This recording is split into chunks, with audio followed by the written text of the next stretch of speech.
y retourne pour le petit 3 et nous allons voir Spinoza et la libre nécessité. Alors c'est un concept important auquel nous allons devoir nous confronter. On peut soit commencer par Spinoza, soit finir par Spinoza. Moi j'aime bien finir parce que je trouve que tout est dit quand on parle de lui. Tout est dit dans un grand 3 et on a vraiment absolument un ensemble de connaissances qui peut être mobilisé à bien des égards sur la conscience, la liberté et l'inconscient. Alors pour Spinoza, l'argument que nous allons défendre, c'est l'argument selon lequel je suis conscient de moi quand je prends conscience des causes qui me déterminent. Alors je vais m'expliquer, ne vous inquiétez pas. Baruch Spinoza, c'est un philosophe néerlandais du XVIIe siècle qui appartient au mouvement rationaliste moderne, c'est-à-dire qu'il va, comme l'ensemble du cru rationaliste, il va opter pour une reconnaissance de la suprématie de la raison dans le sujet.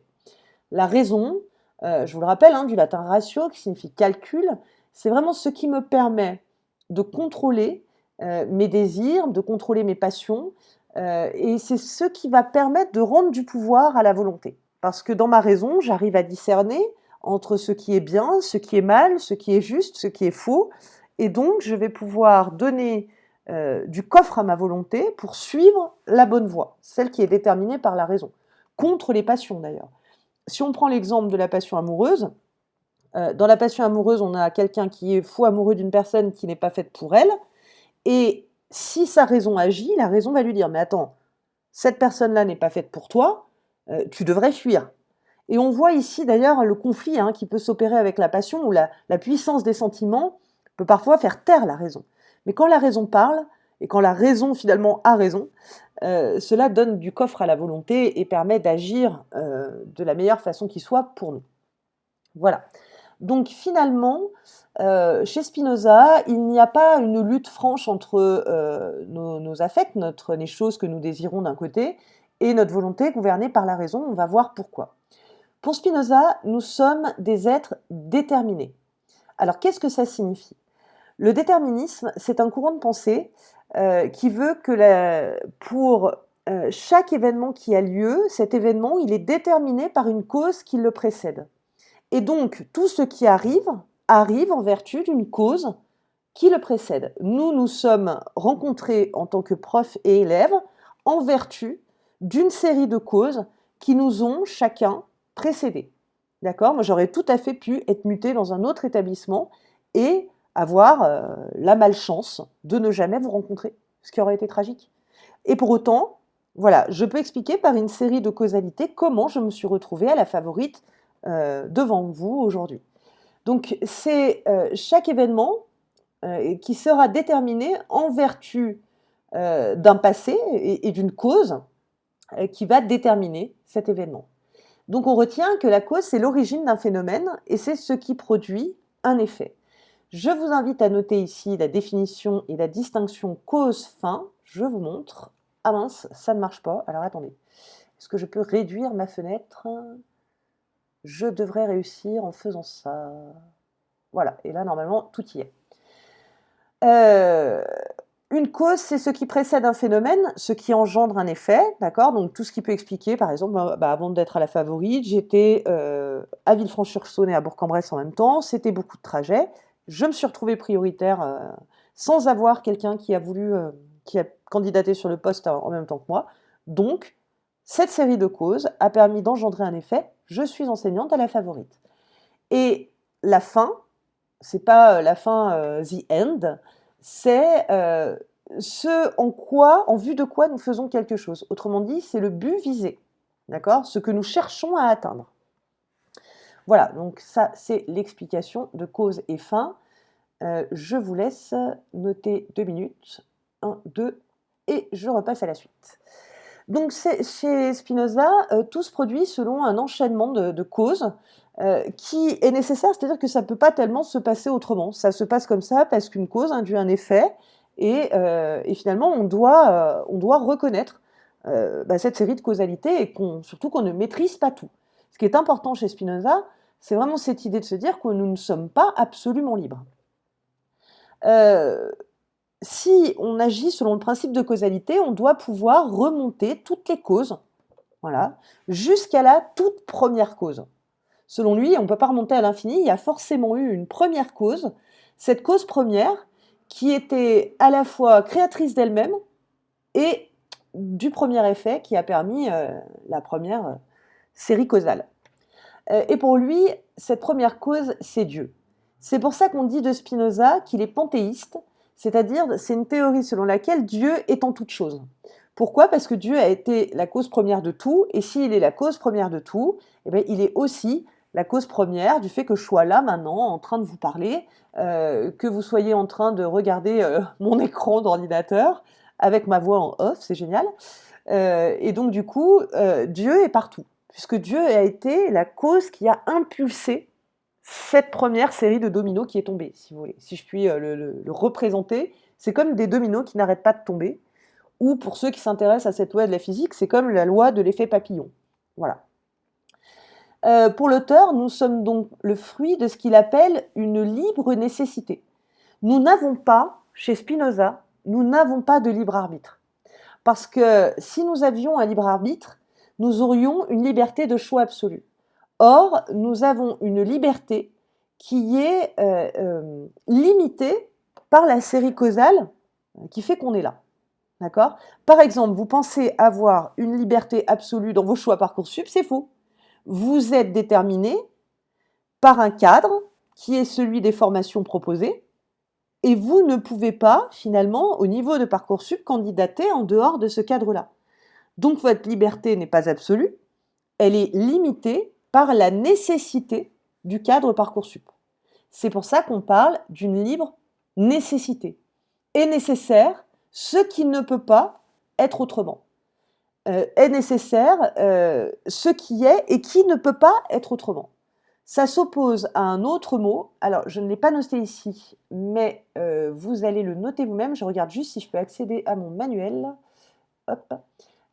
C'est la contingence. Voilà, donc je vais voir si je peux... Ah non, ma session a expiré, c'est plié. Ok, c'est plié. Ah, voilà. Bougez pas, j'aurais dû le préparer avant. Nécessaire contingent, est-ce que je le vois? Parce que je ne vois pas bien. Contingent, essentiel accidentel. Je reviendrai là-dessus. Au pire, je vous mettrai la Ah, voilà, contingent nécessaire. J'essaie de l'afficher. Voilà, c'est bon. Est contingent un événement qui peut, ne pas se produire. D'accord? Un événement qui peut ne pas se produire, c'est un événement qui ne devait pas arriver. En revanche, ce qui est nécessaire, c'est un événement qui ne peut pas ne pas se produire. D'accord? Ça veut dire qu'il ne peut pas en être autrement. Concernant la contingence, c'est possible, ça dépend simplement de la décision des hommes. Voilà. Si je reviens à mon exemple Parcoursup, alors ça va aller sans aller, puisque c'est une création humaine, mais admettons.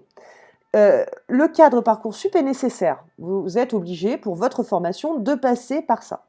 Ce qui est contingent dans Parcoursup, ce sera les choix qui seront faits. Et donc, autant le cadre, nous pouvons le connaître, ce que vous ne pouvez pas connaître, c'est qui va candidater en même temps que vous sur la même formation, qui va renoncer à ses vœux. Tout ça, c'est contingent. J'espère que c'est clair, parce que c'est quelque chose d'assez complexe, et l'expliquer sans vous avoir en face de moi, c'est un peu compliqué.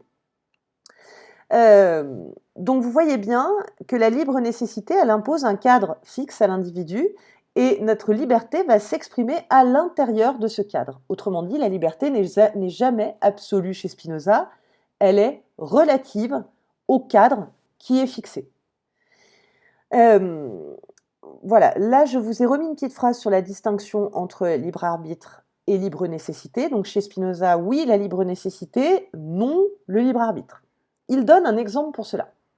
Et j'aime bien cet exemple parce que je trouve qu'il est plutôt explicite. Il prend l'exemple de l'ivrogne. L'ivrogne, il se croit libre de boire. Lorsqu'il va boire un verre, il va se dire, en fait, je bois parce que je suis libre. D'accord? Donc il pense qu'il fait usage de son libre arbitre en disant ça, je pourrais ne pas boire, mais je vais boire parce que je suis libre de boire. Donc au final, je le fais. Pour autant, il ignore qu'il est dépendant. Et donc il ignore le cadre fixé par la nécessité de sa nature, c'est-à-dire son addiction. Et donc finalement, lorsqu'il se croit libre de boire, il est soumis à l'addiction qui vient figer sa nature. D'accord? Donc au final, il n'est pas libre de boire. Il se croit libre. Il décrète qu'il est libre. D'accord? Donc c'est pour ça, et c'est ce que je vous ai mis dit, il est déterminé par son addiction. Il pense qu'il est libre, mais il ignore cette addiction-là. Hein, c'est le principe de l'alcoolisme, c'est qu'on boit tout en ignorant qu'on a besoin de boire. Et donc c'est cette ignorance-là qui fait que je ne suis pas libre. Pour Spinoza, celui qui dit « je suis alcoolique et je bois un verre parce que je n'ai pas le choix de boire » est plus libre que l'ivrogne qui se pense libre de boire. Alors l'ivrogne, j'utilise ce mot parce que c'est Spinoza qui l'utilise. Aujourd'hui, on parlerait de quelqu'un de malade et d'alcoolique. Hein. Donc voilà, le sens des mots est important ici, je précise. Donc finalement, la personne qui sait qu'elle est dans un état d'addiction et qui boit est plus libre, paradoxalement, que la personne qui est dans un état de dépendance, mais qui agit comme s'il n'était pas dépendant. Bon, j'espère que c'est bien clair. D'où cette citation. Les hommes sont conscients de leurs désirs et ignorants des causes qui les déterminent. C'est-à-dire que les hommes sont conscients avec un S, excusez-moi, oh là là, mon Dieu, j'aurais dû me relire 15 fois, et ignorants avec un S aussi, c'est mieux. Les hommes sont conscients de leurs désirs, c'est qu'on est, l'alcoolique est conscient qu'il a besoin de boire, mais il ignore la cause qui le pousse à boire. Vous voyez? Et c'est ça le problème pour Spinoza, et c'est ce qui nous prive de notre liberté d'être, c'est que souvent, en fait, nous ne prenons pas suffisamment conscience de ce qui nous détermine à désirer ou appéter ou avoir de l'affect pour certaines choses. Et ça, pour Spinoza, c'est quelque chose d'assez fondamental, c'est que si on veut retrouver notre liberté d'être, il faut que nous prenions conscience de ce qui nous détermine. Donc on voit chez Spinoza, il y a quand même, chez lui, une trame de la philosophie du soupçon avant l'heure. C'est-à-dire qu'il parle d'aliénation avant de mettre le mot aliénation. Et il parle de ce qui nous corrompt intérieurement sans que nous ayons conscience d'être corrompus. Tout ce qui nous influence sans que nous ayons conscience de l'influence. Si on lance notre Instagram maintenant, qu'est-ce qui va se passer? Vous allez avoir 3 publications, une pub, 3 publications, une pub, 3 publications, une pub.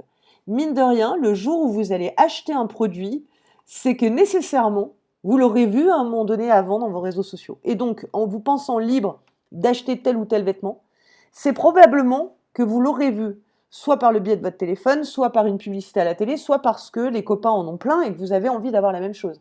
Donc votre désir n'est pas votre propre désir, c'est le désir de ce qui vous a déterminé à avoir ce désir-là. Je vous laisse 2 secondes pour réfléchir à cela. Voilà. Alors, il va donner un autre exemple, c'est l'exemple de la pierre, mais je le trouve moins parlant que celui de l'ivrogne, donc je ne vais pas forcément m'arrêter là-dessus.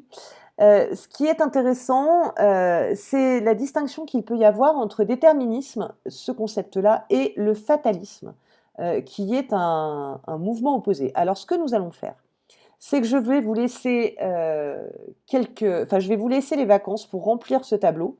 Et nous, ce qu'on fera, c'est que quand on reviendra en cours, je vous donnerai le corrigé de l'opposition entre le déterminisme chez Spinoza et le fatalisme, dont l'une des emblèmes ou l'un des emblèmes est Denis Diderot, notamment avec le livre Jacques le Fataliste. Voilà, je laisse faire votre petite recherche parce que je pense que c'est intéressant.